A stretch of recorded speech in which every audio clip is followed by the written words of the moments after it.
ಮಧ್ಯದೊಳಗೆ ಅದ್ಭುತನೆಂದೆಂಬ ವ್ಯಾಘ್ರನು ಅಬ್ಬರಿಸಿ ಹಸಿ ಹಸಿದು ಬೆಟ್ಟದ ಕಿಪ್ಪಿಯೊಳು ತಾನಿದ್ದನು. ಸಿಡಿದು ರೋಷದಿ ಮುರಿಯುತ್ತಾ ಹುಲಿ ಗುಡುಗುಡಿಸಿ ಬೋರಿಡುತ್ತ ಚಂಗನೆ ತುಡುಕಲೆರಗಿದ ರಭಸ ಕಂಜಿ ಚದುರಿ ಹೋದವು ಹಸುಗಳು.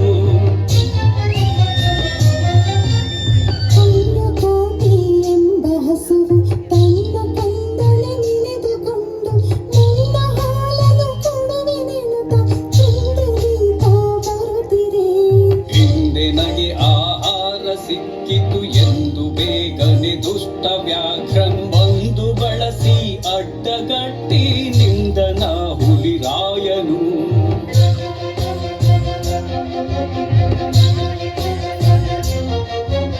ಮೇಲೆ ಬಿದ್ದು ನಿನ್ನ ನೀಗಲೆ ಬೀಳ ಹೊಯ್ವೆನು ನಿನ್ನ ಹೊಟ್ಟೆಯ ಸೀಳಿ ಬಿಡುವೆನು ಎನ್ನುತ್ತ ಕೋಪದಿ ಕೂಳ ವ್ಯಾಘ್ರನು ಕೂಗನು.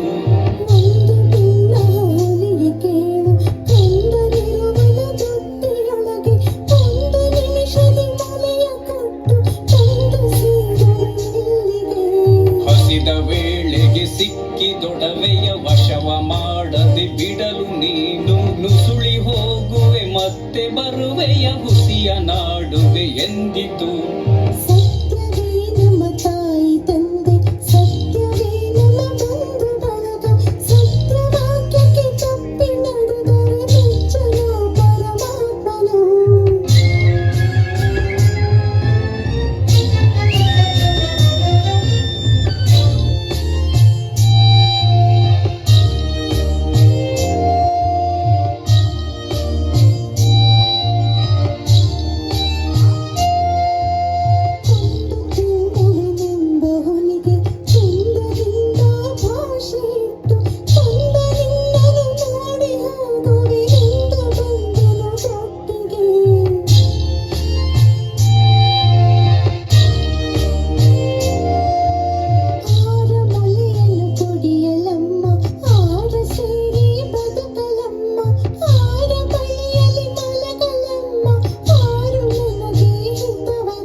ಪುಣ್ಯಕೋಟಿಯ ಮಾತ ಕೇಳಿ ಕಣ್ಣ ನೀರನ್ನು ಸುರಿಸಿ ನೊಂದು ಕನ್ನೆ ಇವಳನ್ನು ಕೊಂದು ತಿಂದರೆ ಮೆಚ್ಚನ ಪರಮಾತ್ಮನು.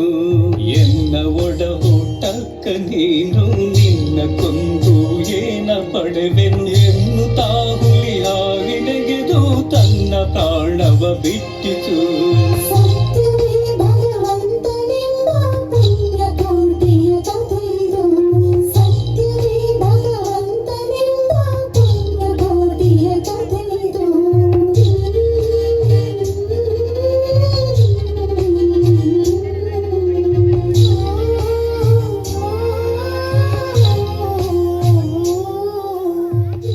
ಭಾರತೀಯ ಧರ್ಮಗಳಲ್ಲಿ ಸತ್ಯ ಒಂದು ಮುಖ್ಯ ಪರಿಕಲ್ಪನೆಯಾದರೆ ಪ್ರಾಮಾಣಿಕತೆ ಮನುಷ್ಯನ ನಡತೆಯ ಅಂಶವನ್ನು ಸೂಚಿಸುತ್ತದೆ. ಸತ್ಯ ನಿಷ್ಠುರವಾದರೆ ಪ್ರಾಮಾಣಿಕತೆಯಿಂದ ಇರುವುದು ಅಷ್ಟೇ ಕಷ್ಟಕರ. ನಮ್ಮ ಜೀವನದ ಅನೇಕ ಮಹತ್ವದ ಸಮಯದಲ್ಲಿ ನಮ್ಮ ಎದುರು ಸುಳ್ಳು ಅಥವಾ ಸತ್ಯ ಆಯ್ಕೆಯಾಗಿರುತ್ತದೆ. ಸುಳ್ಳು ಅತ್ಯಂತ ರಮಣೀಯವಾಗಿದ್ದರೆ ಸತ್ಯ ಕಟುವಾಗಿರುತ್ತದೆ.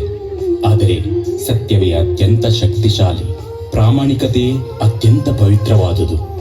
ಸತ್ಯ ಪ್ರಾಮಾಣಿಕತೆಯ ಅನುಷ್ಠಾನ ಪ್ರಾರಂಭದಲ್ಲಿ ಕಠಿಣವಾದರೂ ಒಮ್ಮೆ ನಮ್ಮ ವ್ಯಕ್ತಿತ್ವದಲ್ಲಿ ರೂಪುಗೊಂಡರೆ ಮುಂದೆ ಅದು ಸುಲಭವಾಗಿ ಆಚರಣೆಗೆ ಬರುತ್ತದೆ. ಸತ್ಯ ಹಾಗೂ ಪ್ರಾಮಾಣಿಕತೆಯ ಧೈರ್ಯದಿಂದ ಭಯದ ಮೇಲೂ ಜಯ ಸಾಧಿಸಬಹುದು. ಭಯದ ಮೇಲೂ ಜಯ ಸಾಧಿಸಬಹುದು. ನೆನಪಿಡಿ ಬಂಧುಗಳೇ, ಇದುವೇ ಈ ಪುಣ್ಯಕೋಟಿ ಕಥನ ಕವನದ ಸಂದೇಶ.